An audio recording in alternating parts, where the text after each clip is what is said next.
Your to-do list is killing your soul. We've all been there, right?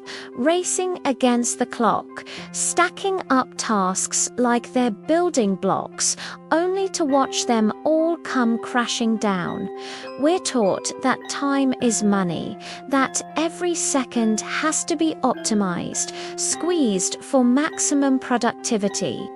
But what if this frantic pace is the very thing holding us back? What if the secret to building something truly lasting isn't about moving faster, but about knowing when to slow down? Imagine an ant colony, a perfect picture of relentless industry. Millions of tiny workers, all driven by a single purpose: build, expand, conquer.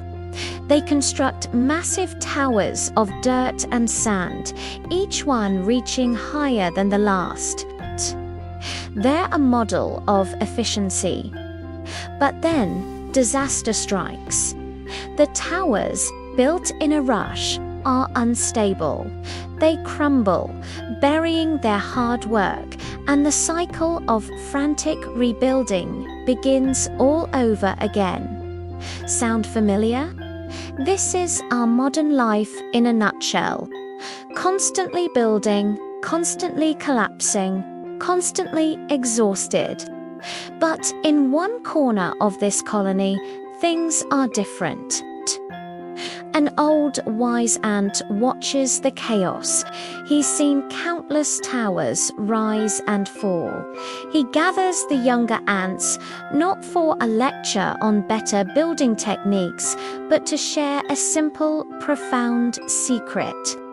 He introduces them to a philosophy they call Karet, which in Javanese means rubber time. It's the idea that time isn't a rigid, unyielding ruler, but something flexible. It can be bent to fit the needs of the moment, the needs of the community. So they start to practice it. Instead of racing to the top of the next dirt pile, they pause. They share a drop of sweet honey, savoring the moment.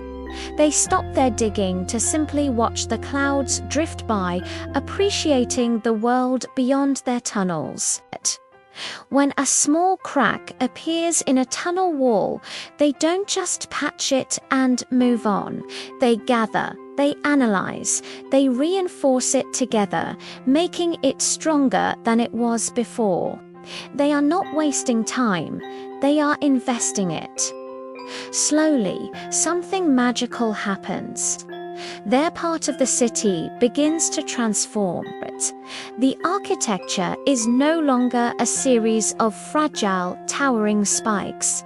Instead, it becomes organic, resilient. Tunnels are reinforced with woven blades of grass. Chambers are designed to flow with the natural contours of the earth. Their city breathes. It can withstand the rains and the winds that topple the frantic constructions of their neighbors. Their home isn't just bigger, it's stronger, more stable, more alive. They learned that resilience isn't built on speed, but on connection, on mindfulness, on shared strength. The philosophy of Karet isn't about laziness or procrastination. It's about strategic pauses. It's the wisdom to know that true progress sometimes means stopping. It's about building a foundation so strong that it doesn't just survive the storms, but thrives in them. This is the essence of an old Javanese proverb, Ojong Nanti Kalangan Karu, which means, don't ever lose your wisdom. In our rush to achieve, we often lose the very wisdom that would help us succeed in the long run. Think about your own life, your projects, your goals, your relationships. Are you building fragile towers, or are you creating a resilient, organic city? Are you so focused on the destination that you're ignoring the cracks forming in the foundation? Maybe it's time to embrace a little rubber time. Pause to share a coffee with a colleague. Take a 5-minute break to just look out the window.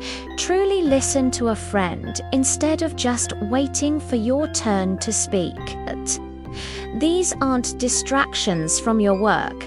They are the work. They are the honey, the cloud watching, the tunnel repairs that make everything else stronger. As the sun sets over the ant colony, its light casts a shadow from a carefully placed pebble. The shadow forms the shape of a Javanese symbol for Karu wisdom. It's a quiet reminder that the most powerful force for growth isn't relentless hustle, but mindful presence. It's a lesson from the smallest of creatures, teaching us the biggest of truths. The truth that our to-do list doesn't have to kill our soul.